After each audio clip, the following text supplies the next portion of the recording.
Samson, what a tragedy. I mean, honestly. Yes.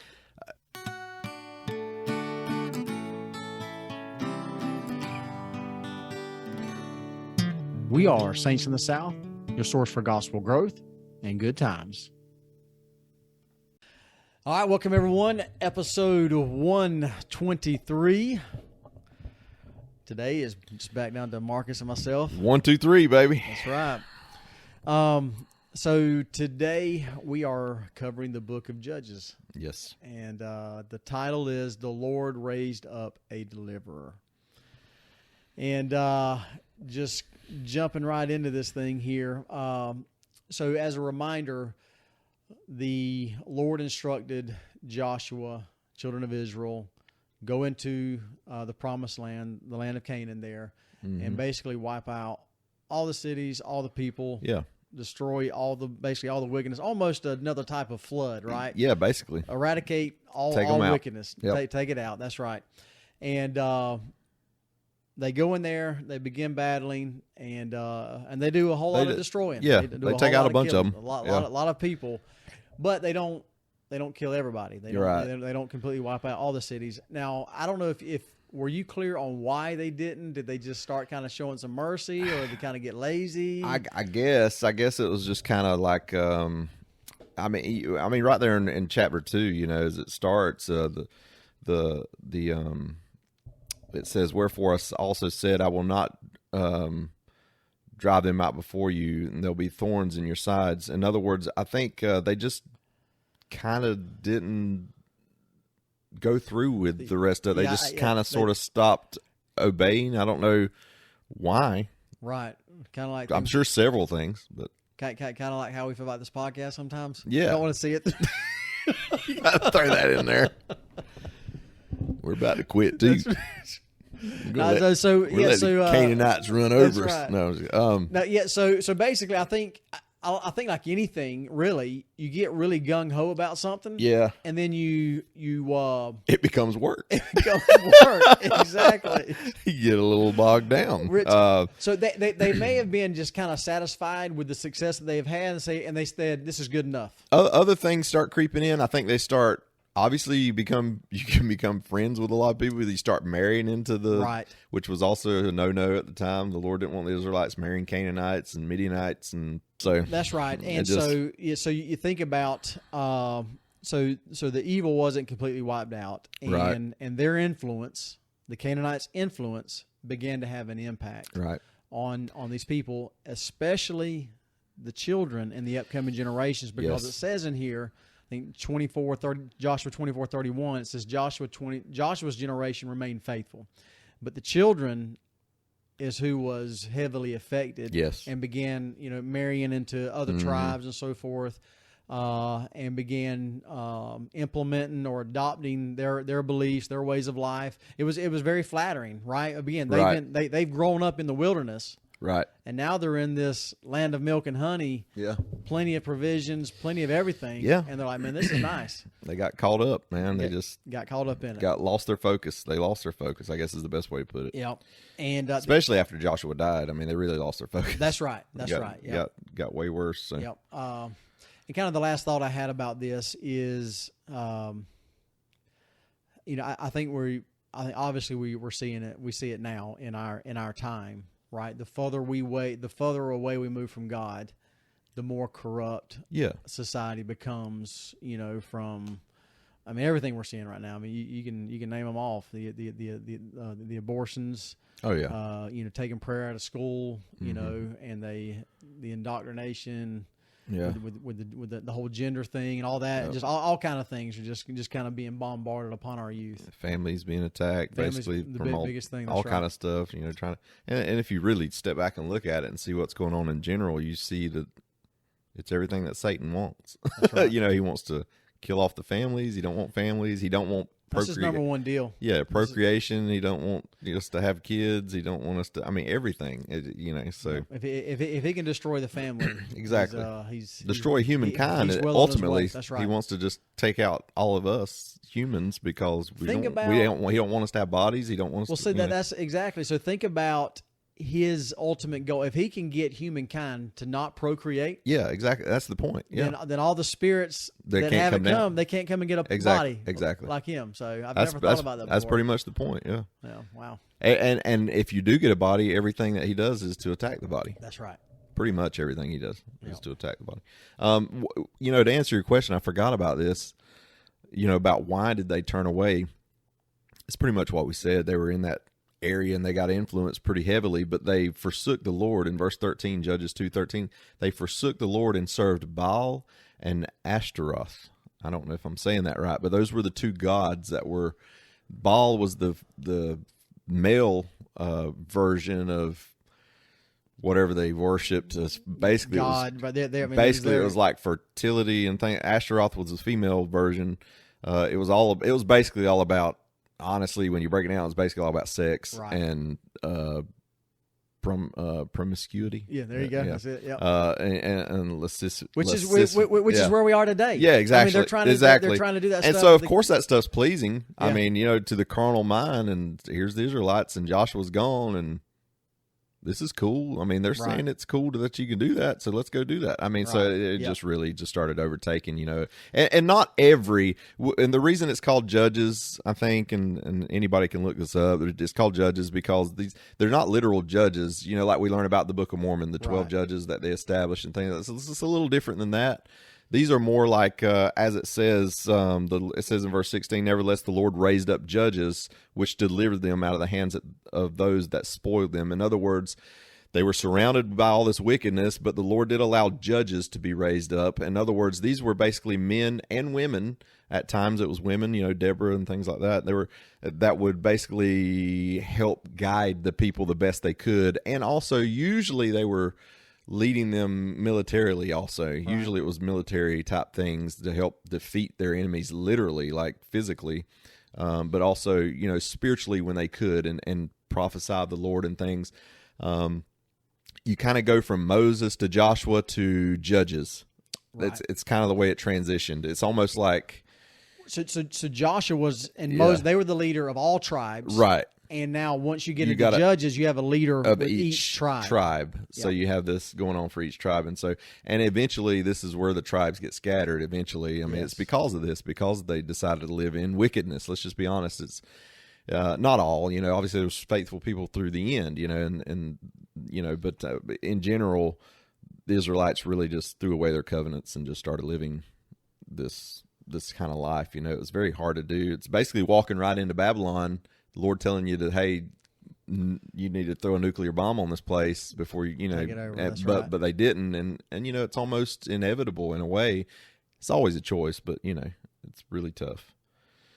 You wanna speak about Deborah for a little bit first? Yeah, we can. What I thought about with Deborah being basically called to lead because there were no worthy righteous men that were willing to step up and lead that tribe, right? Do you remember which tribe she was? I can't remember. It was I'm not sure. Not a big deal. But my thought about that is so under God's way and His plan, the man is the priesthood spiritual leader of the home. Is that correct or is that wrong? Yeah, I mean he's the he's the patriarch. Obviously, you do it in conjunction with your wife, right? They do it. They're together. But the patriarchal setup, right? That's how it's set up, right? Right. So everybody that believes the same way we do would agree. Yeah. However, we know that more often than not, when you have one parent that is taking an active role in church, it's normally the mother. Yeah. Right? Yeah. And the dad is not. Yeah. It's true. That's what's happening. That's what's happened here. Yeah. You think about a tribe or a family, your family, and when the priesthood holder, when the man, the patriarch of the home, is shirking his spiritual responsibilities, the woman, the sister, most of the time will take that lead. And we see it all the time in church. So shout out to all the Deborahs out there, who basically take that spiritual lead in their home and lead their family spiritually. Yeah, absolutely. And through priesthood power. I mean, they have access. President Nelson has told us that they have access to priesthood power.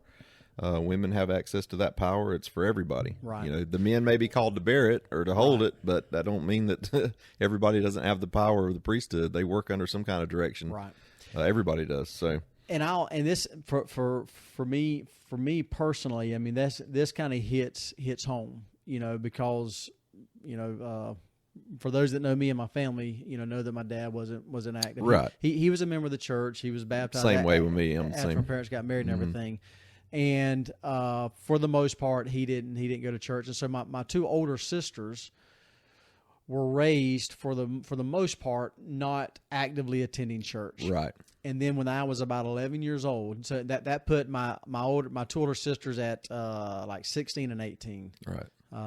And so there you start losing interest, right? You know, yeah, that age, yeah, you're graduating already high school, heading to college, things like that. Got a lot on your plate, not interested, and so forth. And so, my mom, to her credit, says, "I got 300 children, and I'm putting my foot down, and I'm going to church no matter what. Yeah, right. Whether my husband wants to go or not, yeah, I'm going. Yeah, and I completely believe that's why I'm sitting right here today. Yeah. If she hadn't have made that decision, if she hadn't decided to spiritually lead in our home, right, I wouldn't be sitting right here. Yeah, and I know your family, I know your sisters, I know and honestly, I mean, just great people. I mean, just all y'all. Right. I mean, really and truly. I mean it, and that's contributed to your mother and your father, of course. Also, not taking anything away from my father, because I understand, great man and everything. But yeah, I'm on the same page. Lead. Yeah, I'm on the same page. Lead, yeah, I was the same way. My dad never joined the church. He's pretty adamant against it when we were to get baptized and things. And my mom, very similar, but happened a lot earlier. When I was younger. We'd have the missionaries over all the time and stuff, because she was always a member. But she was inactive for several years. Then she started going back, and we were actually going to church with my dad every Sunday when I was little. And wonderful experience. I mean, wonderful learning. Actually, that's where I learned these stories, all the Old Testament, New Testament stuff. Great stuff. Not saying our church doesn't teach that stuff, but you know what I mean. It's where I first heard these things, and so. Same way she looked at her children and was thinking, they're going to wind up just going to another church. I've got to figure out what I'm going to do here. And so she got serious about church, and she started we'd go with her some, we'd go with daddy's some, and back in two. And then it finally came. I remember her giving us where do you want to be baptized in the church? Where do you, and this and that. And we had to figure it out. I was 11 when I got baptized. Right, yep. And so, anyway, it's sort of the same thing, and thank goodness she took that lead. I wouldn't be sitting right here doing this podcast today, probably. Well, I know I wouldn't. Obviously, obviously Mormon stuff, if it wasn't for her. If she hadn't decided to. It'd been like Baptist in the South or something? Yeah, Baptist in the South, which would be, hey, we need to start that one up, too. Right, exactly. I mean, that would be a good one, too. But anyway, yeah, so, yeah, all the Deborahs out there, thank you. Yep, absolutely. Thank absolutely. you.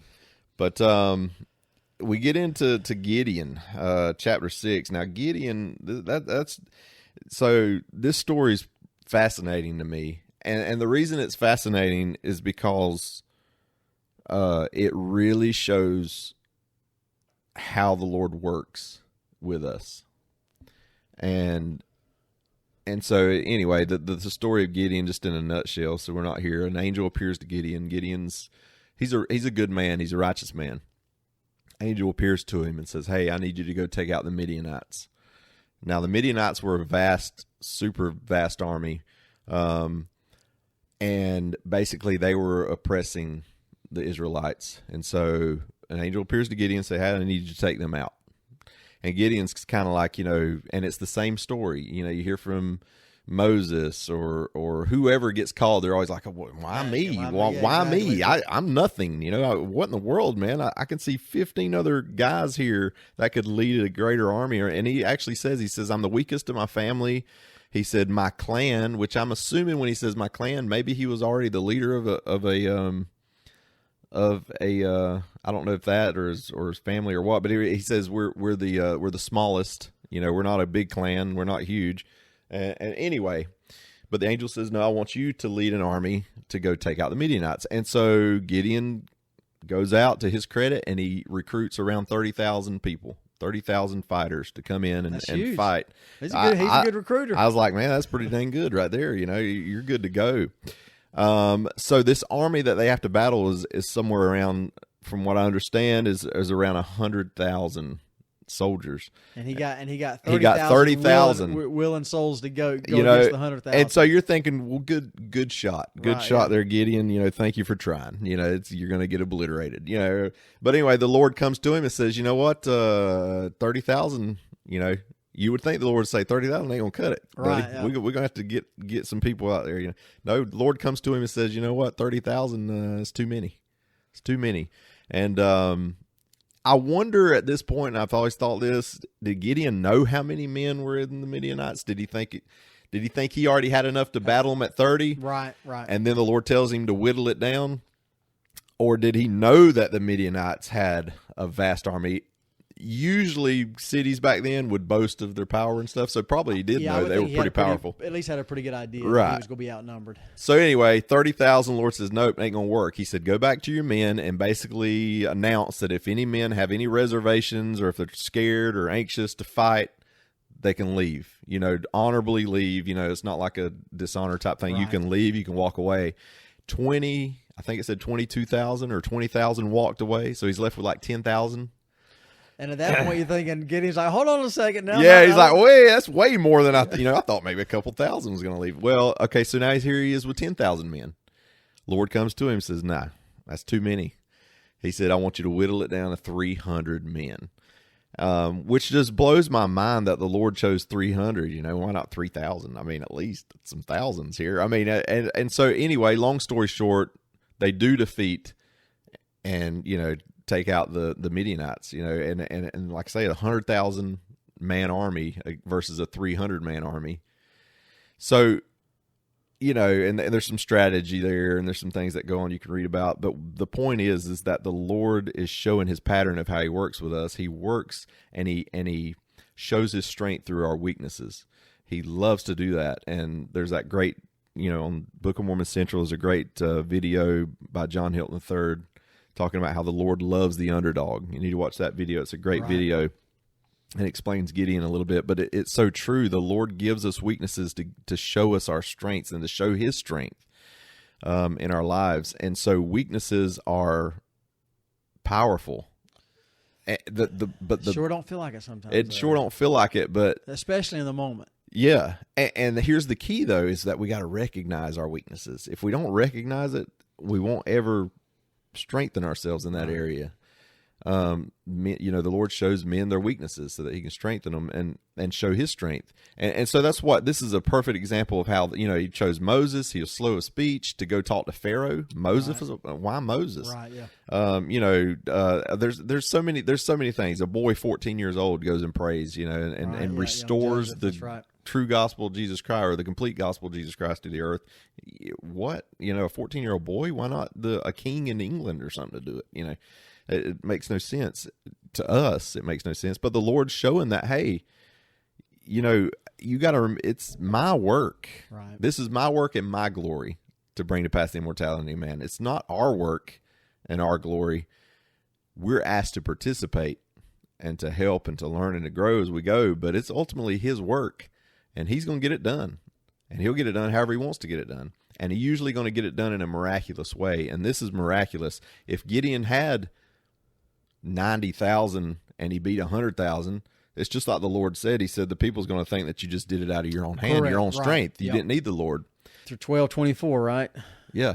Weaknesses coming to me, I will show them their weaknesses. Yeah. And the weaknesses become strong, make them stronger than them. So weaknesses aren't a bad thing. They can be a bad thing. I shouldn't say it that way. They could be very devastating in our lives, but they're.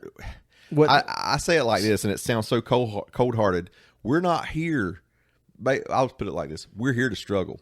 Right. That's what we're here to do. Part of it. I mean, it just is. I mean, are we here to have joy? Absolutely, we're here to have joy. But we can't get caught up in the false narrative that we're here to enjoy some kind of paradise, because this is not paradise. Right. We are longing for it, and we will get there if we are faithful and true. We can only be faithful and true as we go through these trials and these things that we have, there, these weaknesses that come upon us, these devastating things.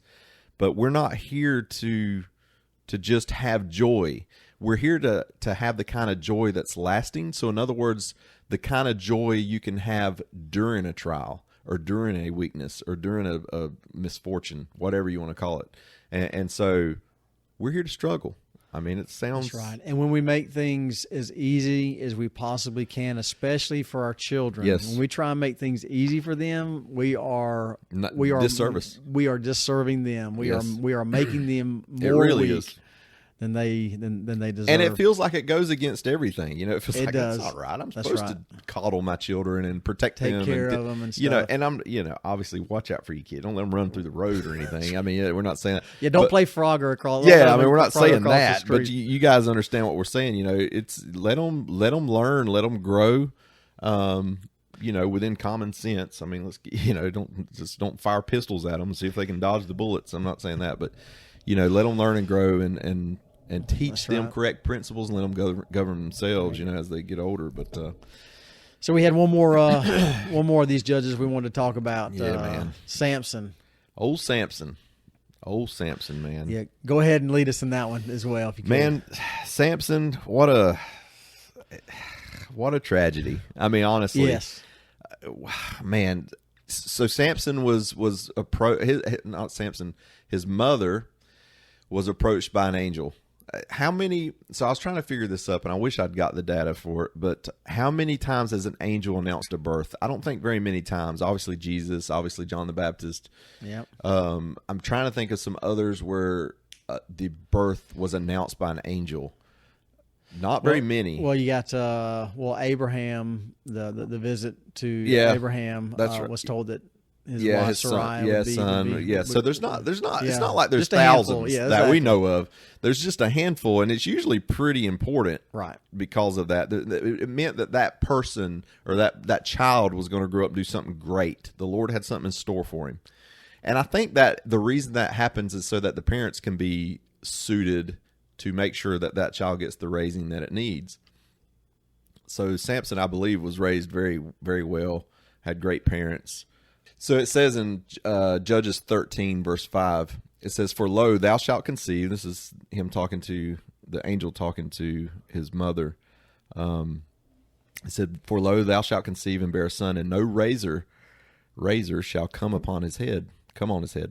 For the child shall be a Nazarite unto God from the womb. And he shall begin to deliver Israel out of the hand of the Philistines." And so here's Samson. He's going to be born. He was born and basically he grows up. And basically about the time, I don't know how old, but time enough to get married. He was of that age. He decides he's going to marry a Philistine, which is like, that's no. Whoa, buddy. What are you talking about? Your whole mission, we've told you since birth, is to eradicate the Philistines and to take them out, or whatever, and to overcome them. And he's going to marry one of them. So right off the bat, this ain't good. You can't, what are you talking about, man? This ain't good.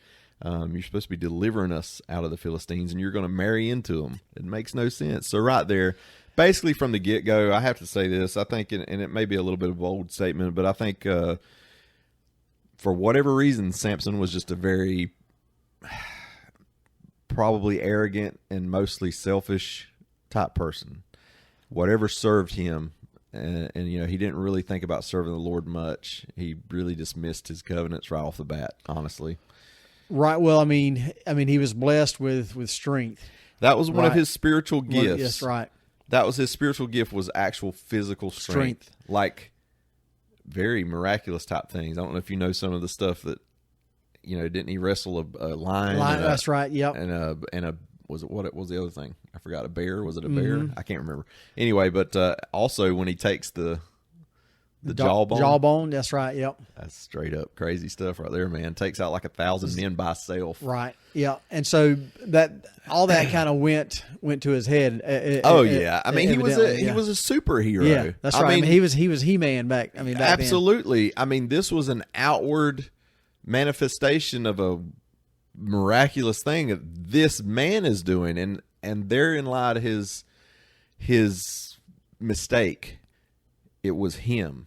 It was him. It was never the Lord. He never gave the credit to the Lord, and we know how the Lord is about that, And so it's very interesting because, like in Judges 14:6, and the Spirit of the Lord came mightily upon him, and he rent him as he would have rent a kid, and he had nothing in his hand, but he told not his father or his mother what he had done. How can the Spirit of the Lord come upon Samson when he's not keeping his covenants, when he's not doing what he's supposed to do? And that was my question. Well, I read this. It says, if Samson's life was so out of harmony with God's will, how did he have the Spirit of the Lord? I thought, well, that's exactly what I'm thinking. So it says this. It says, in the church today, when one speaks of a person having the Spirit of the Lord, he means that he is a spiritual person. That is, he is close to God. He has a testimony, demonstrates spiritual power, and so on. And such spiritual power comes only through obedience and righteousness. So could Samson have had the Spirit of the Lord come mightily upon him, like it says in verse 6? That or a similar phrase is used 3 times in the account of Samson. But in every case, it has reference to Samson's demonstration of great courage and physical strength. Samson's remarkable strength was a gift of God derived from and sustained by the Nazirite vow he was under. Right. Perhaps when the author of Judges uses the phrase, the Spirit of God, he did not use it as one does today, but used it more in a way that would now use the phrase spiritual gifts, one may say of another. The way he taught the lesson demonstrated that he has a spiritual gift. Samson's gift was strength. And each time he used that gift in a remarkable manner, the writer of the scripture gave credit to the Lord, the true source of the gift, by saying the Spirit of the Lord came mightily upon him. So this was more talking about, when it says the Spirit of the Lord was upon Samson, really didn't have a lot to do with how we think of that today. It had more upon that he had the spiritual gift of strength. That's right. Okay. Yeah. It's almost that like, makes sense. Like I could speak fluent Spanish and not be a member of the church. I could quit the church right now and still be able to speak fluent Spanish. That was a gift given to me when I became a missionary. Right. I literally had, laying on my hands, the gift of tongues was given me for that purpose, for that specific purpose of that. But now, having had that, whether or not that gift still lingers with me in that capacity, I still have the ability to speak Spanish, and I can speak it as fluently as I want as I study it, and that's a gift that was given me. It doesn't mean I have the Spirit of the Lord with me, but it's a gift. And so here's the same thing with Samson. He still had his strength, he still has physical strength, but that was only because of the vow that was taken, and he kept that vow, which was never cut my hair. I still got the strength. Right. And whenever we use those gifts in outside of the way that they were intended, which is what Samson was doing, we lose out on future blessings and future gifts that are there and possible to obtain. Yep. So and so that's basically that. He never gave credit to the Lord. He always done it boast of himself. He did take out a lot of Philistines. Right. He did take out a lot of people. He was he. Well, in the end, he went out kind of penitent, right? Yeah, he did. So that's interesting to me also, because basically they take him. Right. They bind him up. Well, Delilah gets to him. That's not even his wife. It's another harlot he was with. Right. Actually, he was with a harlot, and then he was with Delilah, which was another, basically seducer. And it's so interesting to me that he could take 1,000 men out with a jawbone of a donkey, a mule. Children watch this, but no, but he could take those out, and he was so strong against that, but he could not defeat the seducings of just one woman. Well, right, yeah. Which we know that they have more power than 1,000 men. That's right. We got to be careful. But it's just interesting to me that he really threw all that away. He was extremely strong, and then at the same time very extremely weak. And dichotomy with Gideon. You got Gideon that was extremely weak, but he allowed the Lord to strengthen him and see his weaknesses, and he strengthened those, and he became a mighty leader, a mighty judge in the land. Samson was supposed to be a mighty judge in the land, and the angel said this, and so he just chose not to. He decided, even though he had strength, physical strength, he was very weak spiritually. Right. And Gideon was the opposite. Physical strength wasn't great, but he had strong spirituality. Which is better? I mean, let's be honest. I mean, you want both, and Samson could have had both, right? And he just didn't. It's interesting. They capture him. The Philistines capture him. They jab his eyes out. They put his eyes out. He's blinded, which is a very interesting thing because he was already blinded for so long, spiritually blinded, and now he's physically blinded. The Lord's like, I'm going to take you out, and we'll take you all the way out. Right. Well, obviously, Delilah figured out a secret. His quote unquote secret, which was don't cut my hair. But the thing is, Samson had kept asking about it. Like, what makes you so strong? Yeah. That's right. And he told her several different things that were false. But she kept saying, oh, basically you don't love me if you won't tell me the truth. And just over and over, I'm thinking, oh my goodness, he had so many chances to get out of this. Right. But he just kept falling into the trap. Finally, he figured out, cut your hair. Or just to say, the Lord makes me strong. Right. And so basically they cut his hair. They capture him. They got him now. He's captured. They bind him up. His eyes are jabbed out. Terrible, terrible, terrible end. So here's this. So I started thinking, because what happened at the end, like you said, they make sport of him. Basically, They're making fun of him. They throw him in the ring, let him fight, probably, or try to let him. He's blind, Right. Basically mocking him.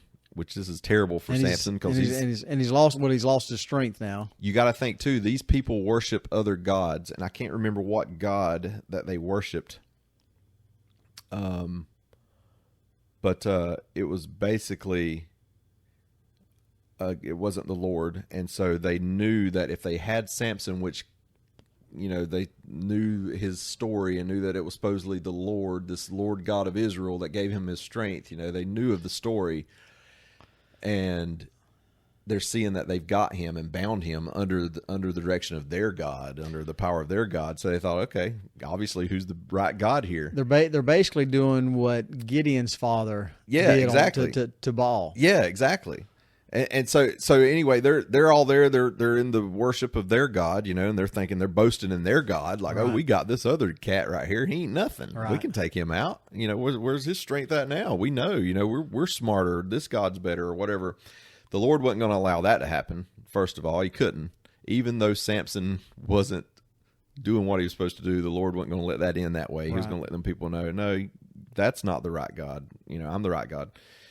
Anyway, so he goes in there and he pleads to the Lord, basically, give me strength one more time, but I feel like still he was thinking selfishly because he just wanted to stop those people from mocking him. He never said it was for the Lord. Right. He said, I want to take them out. How did he say it? He said, verse 28 of 16, it says, and Samson called unto the Lord and said, O Lord God, remember me, I pray thee, and strengthen me, I pray thee, only this once, O God, that I may be at once avenged of the Philistines for my two eyes. That's why. Yeah. So it was still about himself. That's right, yeah. And so, but the Lord gave him the strength. He did. He was able to take those pillars that he was bound, and he actually, the way I understand it, and one on his right hand and one on the left, and it felt like he kind of like pushed him. I don't know if he pushed him out or pushed him down toward it. Anyway, it was a pretty big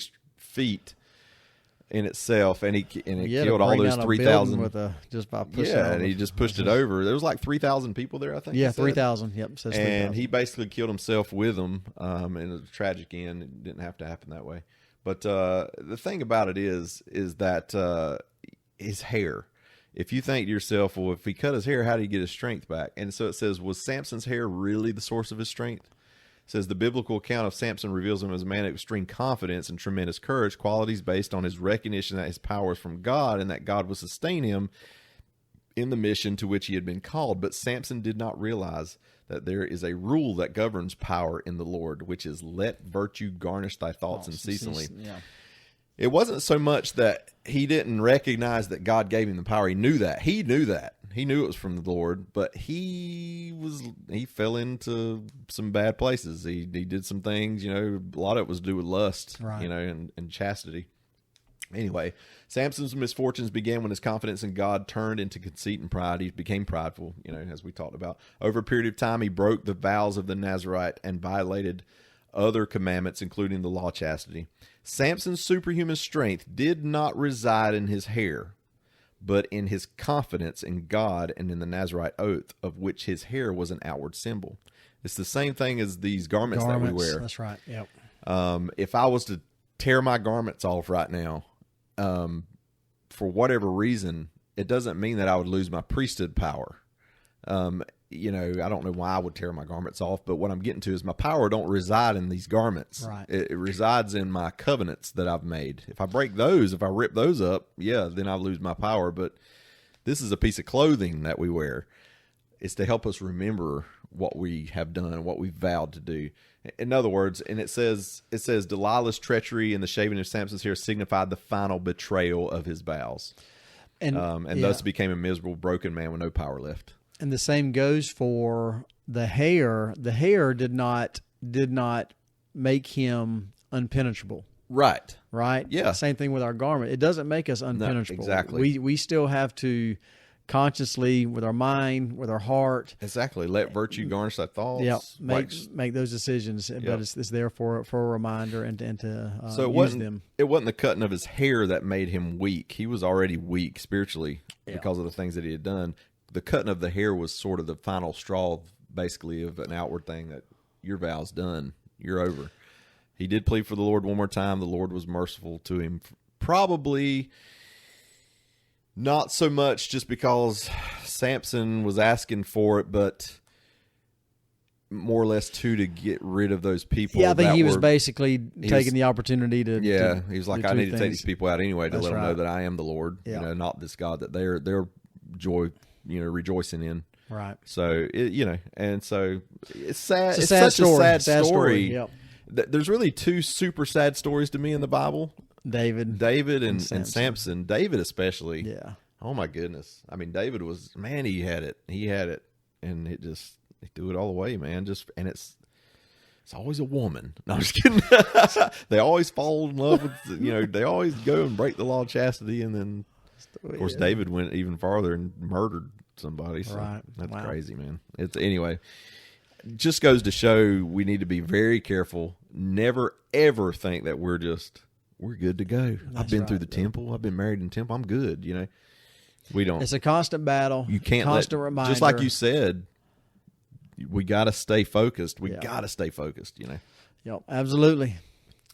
Well, stay focused. That's right. Enjoy the book of Judges, and depending on when you listen to this or watch this, we hope you will have or have had a wonderful Memorial Day. Yeah. And remembering those that have, I guess, for the Americans that have fought for our country and everything, and that's what we do. For those that are outside of our country. Everybody that fights for freedom. That's right. Died for it. Captain Moroni. Yeah. Freedom. That has died for freedom, and we remember those people. And absolutely. That's why we're here today. So. And if you run Murph, let me know how it goes. Keep on striving. That's it. Until next time, y'all keep on striving. All right, everyone. Thank you so much for tuning in. If you would like to follow us on social media, you can do that through Instagram and Facebook at Saints in the South. A great place to join in the discussion would be our podcast group page on Facebook. You can also follow us on Twitter, Saints in the South, at 5 Southern Saints. And then, of course, on YouTube, hit the like button, notification bell. And if you're not already, be sure and subscribe. And then finally, you can check us out through our website, saintsinthesouth.com, where you can have access to all the podcast and YouTube videos. And then we would love for you to take the opportunity and leave us a review and rating. Thanks again for all of your support, and we will see you next time.